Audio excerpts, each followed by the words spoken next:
Alright, hello everybody. Welcome to Andrew Broussard Watercolors. Today we're going to be doing a fast and loose landscape scene. In front of me I have a quarter sheet of Stonehenge Aqua. I just saturated it with water and now I'm just kind of clearing off a little space on my palette.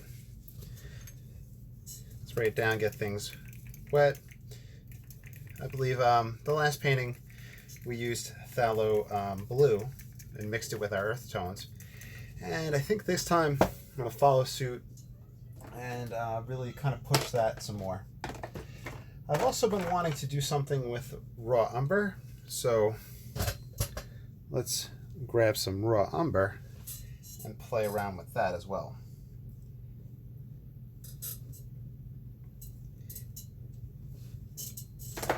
Okay, so we have raw umber out on the palette. Things are saturated. The paper is wet. Let's get started. One thing I was thinking about the other day was how I'm not the biggest fan of lemon yellow. I think you guys know that at this point. So I'm going to take a little bit of lemon yellow and mix it with my raw sienna and wash that in instead of just raw sienna or lemon yellow. So let's grab some of that. I'll have my horizon line somewhere in this region. We can go over these. With the first initial wet and wet, it's okay to have plenty of water on the brush, but as we progress, we want to decrease the quantity of water on the brush. Reason being, it prevents backwashes and cauliflowers. So now that I mixed the raw sienna and the lemon yellow, I had thought, well, if I take ultramarine for the sky, I wonder if I'll get a greenish effect. So see how that looks. Washing a little bit of ultramarine into the sky.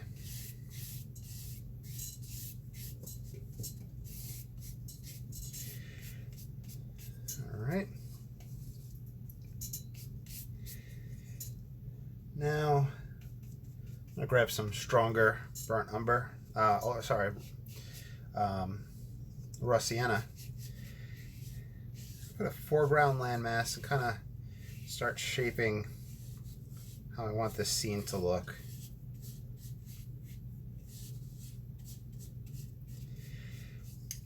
Foreground, edge of kind of a lake, and then we'll have mountains back here. And by back here I mean in this region here.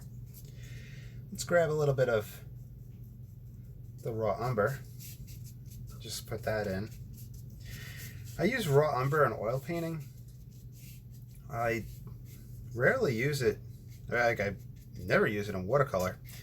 With oil painting, I like to do the still lives, and I like to kind of put it down as a background color, I guess because it's kind of cool and recedes. Here I am putting in the foreground. It's an interesting earthy tone, the raw umber. Anyway, so here is where I want to look at that distant background.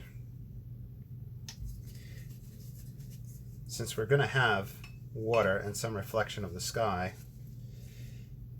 let me get a stronger mix of that lemon yellow and raw sienna. I do have some raw umber on there, but it's all good. That'll be our water. Probably even bring a little bit of ultramarine blue down here.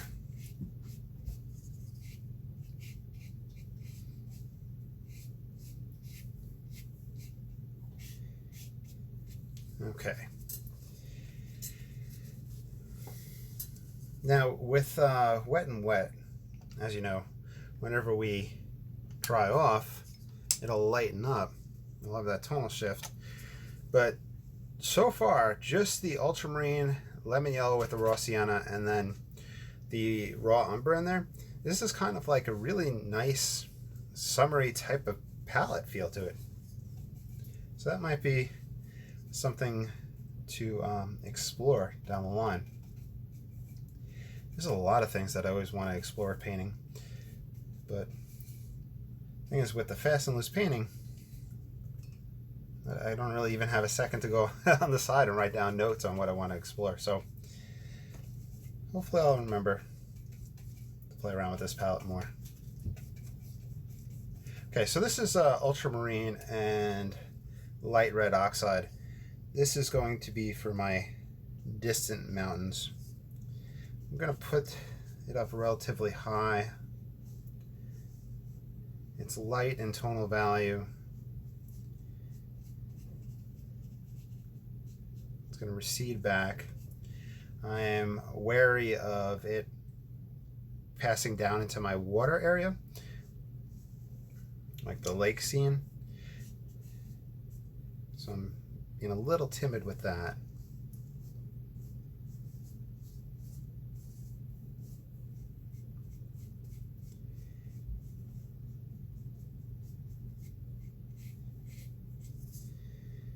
And I'll bring down a little reflection there.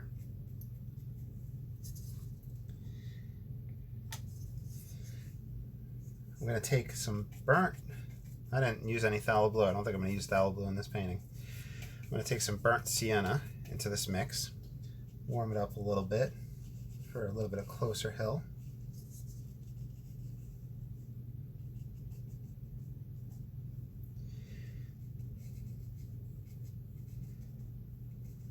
Closer area. We could even take that more pure burnt umber and put it in this closer region. For interest, we can take a scraping device, if I can find one. Here I have a palette knife. We'll just use that to scrape. A little too wet right now, but you get a little rock effects. I usually use a credit card, but there it is. I can find it right there.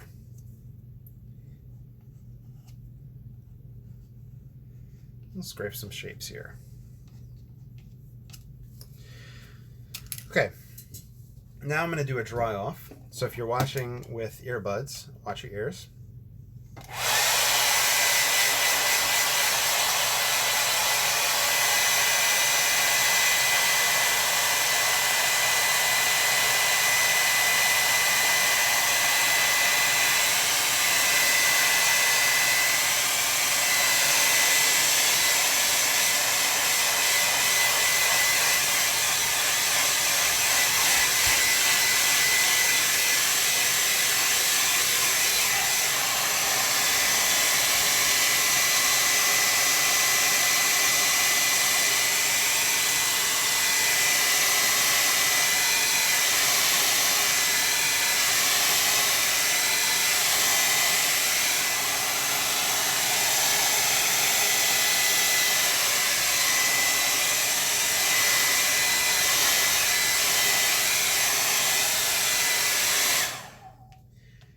Still a little damp, but that should be good enough.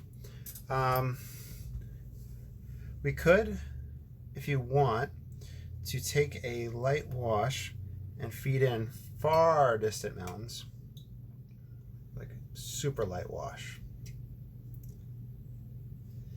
lighter than that.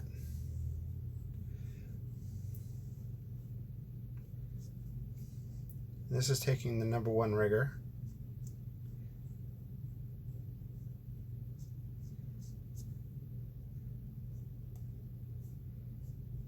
Pushing it through. We could switch to the #4 if we wanted to. The #4 does let us get a little bit more water and pigment out, so I'm going to switch to that.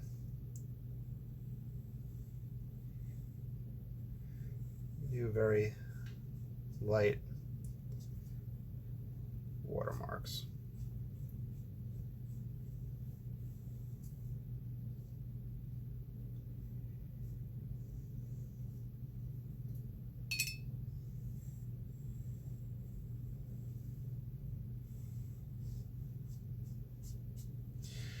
almost pure water right here.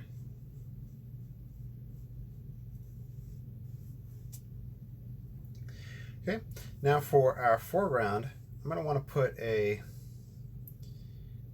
succession of trees here. I'm going to have to do a quick dry off because of this wet area, so I apologize for the back and forth with the blow dryer.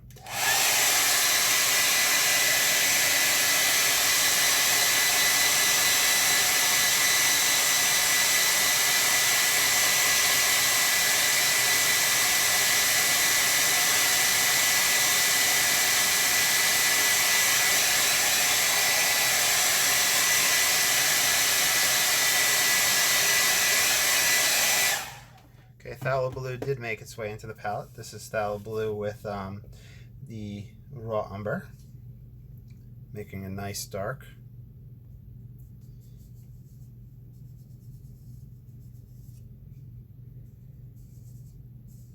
I'm going to do a grouping of trees. I'm just going to give it kind of a calligraphy, pushing mark effect, just having fun with it. Darkening this region to help it sit in place.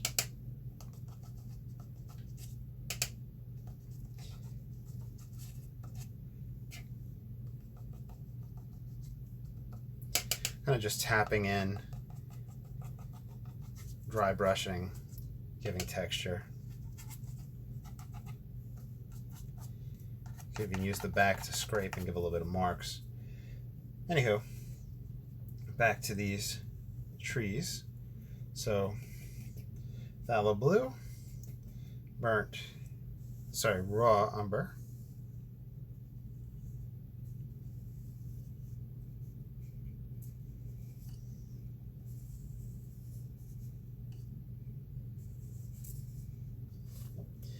I grab the hake.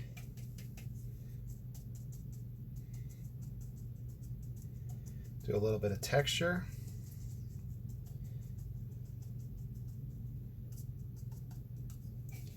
Let's darken it up. Here is some burnt umber. Let's see how that compares to that raw umber mix.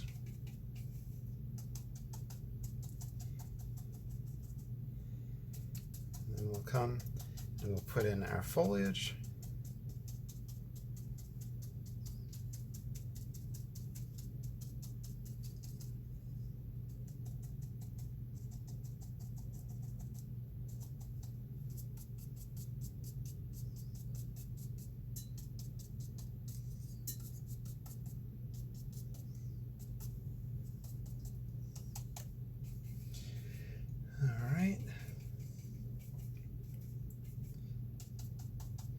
And now I'm just building that up. If I can even get some light red oxide in here to spruce things up, get some of that red in there.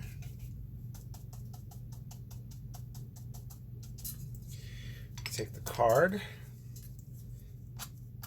scrape a little bit of texture.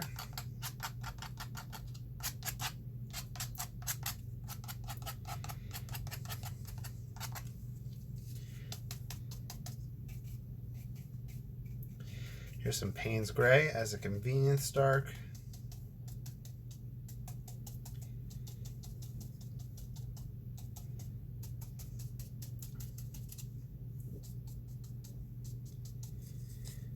And I think I'll take a little bit of that dark and I'll put a little boat out on the water.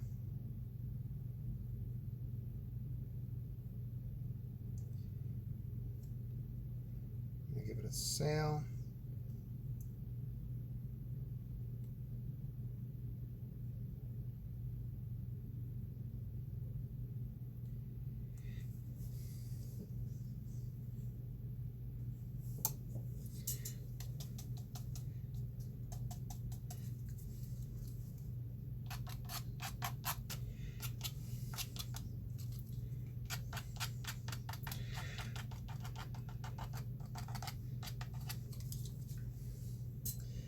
Get some dark Payne's Gray.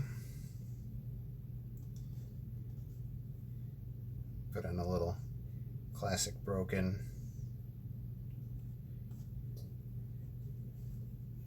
trunk. I'm going to dry brush in a little bit of this Payne's gray. A little bit more variety in that foreground. Then we can call it at that. Let's let me see. I'm looking at the image in my Kindle. I want to darken up here.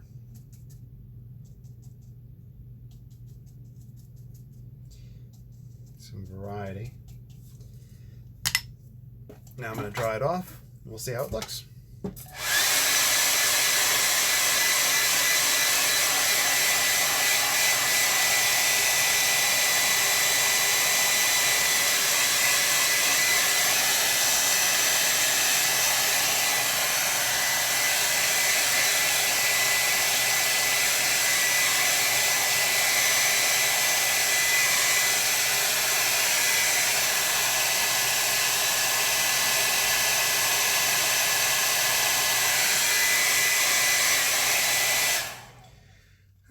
So I'm going to sign it right in here. As always, you're welcome to follow along with these tutorials, and if you do, you're welcome to sign your own name on it. And if somebody offers to buy it, you're welcome to, you have my permission to sell a painting that you followed in a tutorial. I want you guys to succeed and to have fun. If you have any questions, comments, concerns, let me know. Please like, subscribe, follow. And I hope that you have a great day. I'll talk to you all soon. Bye.